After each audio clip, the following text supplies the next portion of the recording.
Tonight we begin with something many of us see every day. These guardrails, they're designed to keep you safe. The guardrails need to be pulled. They need to be removed.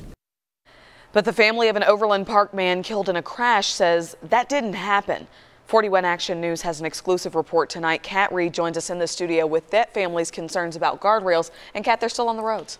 They are, Dia, and it's called the X-LITE guardrail made by the Lindsay Corporation. You can see it here in this picture of the crash that killed George Jansen in Missouri last year. His family wants the guardrails off the road, but the company that makes them maintains the safety of their product.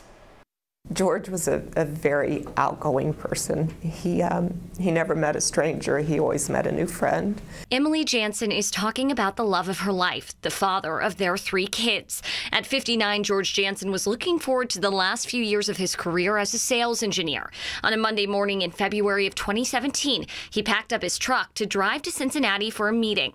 Emily remembers him saying goodbye to their oldest daughter. And she was reaching up to fix his collar, saying, "Dad, fix your collar. You got to look good today." And that's the last vision that I have, was before he walked out the door, her fixing his collar. George's truck ran off Interstate 70 in rural Missouri and into a guardrail. He died at the scene. A family friend who worked in law enforcement went to the crash site and came to a startling conclusion. He said George would have been better to hit a brick wall. That guardrail killed him. That guardrail did not do its job. George Jansen hit an X-LITE guardrail made by Lindsay Transportation Solutions. It's designed to telescope upon impact, meaning one section of the guardrail slides into another.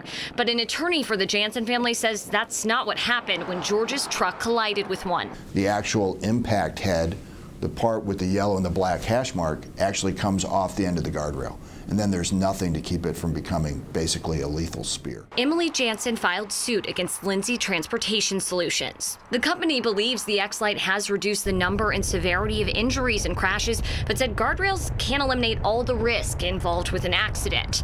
The company also points to a Federal Highway Administration review of guardrails, which looked at 200 crashes and found the data, quote, does not lead to conclusions that any of the devices, including the Lindsay X-LITE, are unsafe. Still, MoDOT decided to pull all X-LITEs from the road last spring, but KDOT has not, despite learning of some installation issues like missing washers and bolts put on incorrectly. KDOT told 41 Action News in a statement they are monitoring issues in other states and are not having performance issues in Kansas, but have been actively making the installation modifications on all the guardrails that had problems so they perform properly. 24 X-LITE guardrails remain on Kansas roads, but Emily Jansen says she won't rest until the guardrails are taken down in Kansas and in every other state. A guardrail that is to be designed to protect, it did not protect. It did not protect him. It killed him.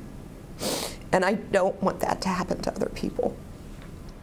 And every few years, the standards for products like guardrails are updated to accommodate the changing cars on the road. There's a new set of standards going into effect on July 1st, and the Lindsay X-LITE and some other products will be phased out. Dia?